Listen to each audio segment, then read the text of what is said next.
Welcome to 2K Sports in the NBA. I'm your host, Damon Bruce. It's Saturday Night Basketball. It's going to be Joe Johnson and the Brooklyn Nets up against LeBron James and the Miami Heat. And now time for Kevin Harlan. We'll get you out to the opening tip-off in Miami.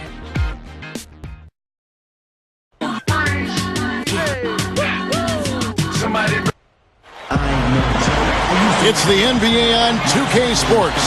Hello, everyone. Great to have you with us. This is Kevin Harlan with Clark Kellogg and Steve Kerr. A quick check of our starting lineups. State Farm shows who will hit the floor first. And guys, taking a look at Dwayne Wade, what will we see from him? And Kevin, he's really solidified his role as the closer on this team. You know, Miami struggled to figure out whether they'd go to LeBron or Bosh or Wade at first. I think Wade has become the guy. Well, I tell you what, it's nice to have two guys that are capable of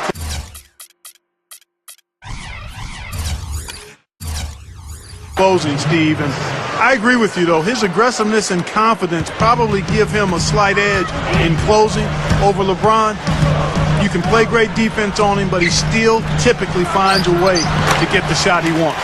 The Heat trying to take advantage of their home court in this one before leaving Miami. They came away with the victory in their last meeting, which, by the way, was also in this building.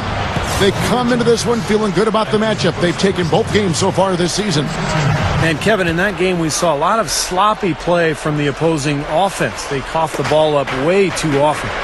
Yeah, and that did make things really easy, guys. Nice to get a win if you're on that side of it and not to have to work too hard for it. Here's Williams after the Heat pick up two. He dishes it to Lopez. Brook Lopez drafted 10th by the Nets back in 2008, and it looked like he had star potential. I mean, great size, good hands, excellent skill level. But his defense and rebounding have been a little bit subpar. To be a truly great big man, he'll have to make strides in those areas, and I think he will. He hits one and misses one, each at the line. Now here's LeBron. 35 points for him last game against the Pistons in Detroit. And defensively, he was all over the court, forcing turnovers, putting a ton of pressure on the ball. That's the way to work the ball in close to the hoop, guys. And going back to Brook Lopez, his per-minute rebounding numbers have dropped every season since he came into the league. Steve, I didn't know that until I just saw this stat. Yeah, that's a little bit alarming for a 7-footer. You know, you want him to take up space and to really rebound his position. So he's got to do a better job of pursuing the ball. You know, he's big, he's tall, but he's got to use that length on the glass.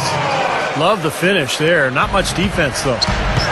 We'll now go to Doris Burke, who spoke with Avery Johnson. We talked about the strategy as it applies to D-Wade. He said Dwayne can score at will when he gets into a rhythm.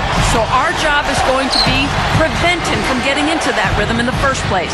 Because if we can't do that, the points will just pile up. Most opponents are completely aware of that, guys. Thanks, Doris.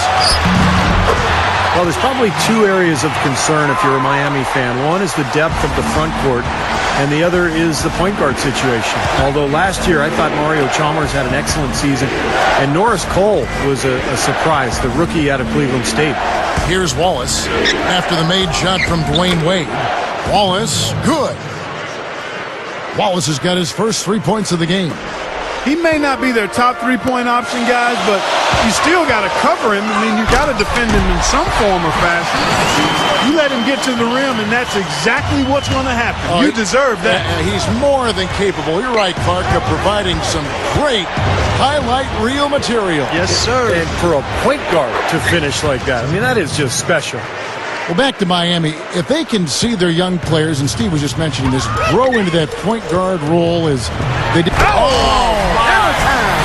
Hammer time! Don't do that to him. That was fantastic. Wow. And Clark, the degree of difficulty. Major. That was amazing.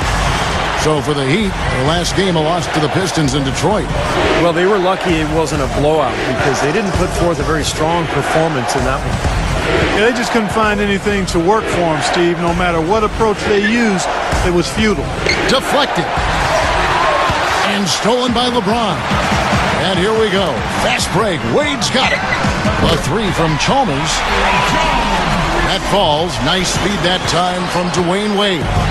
Well, no doubt. I mean, we're going to see him take some three-pointers. That's what he does. He's a great shooter from long range. So defensively, you've got to keep an eye on him and close out hard on him, make him put the ball on the floor.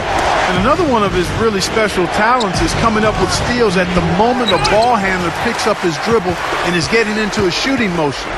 He's got excellent timing in that regard.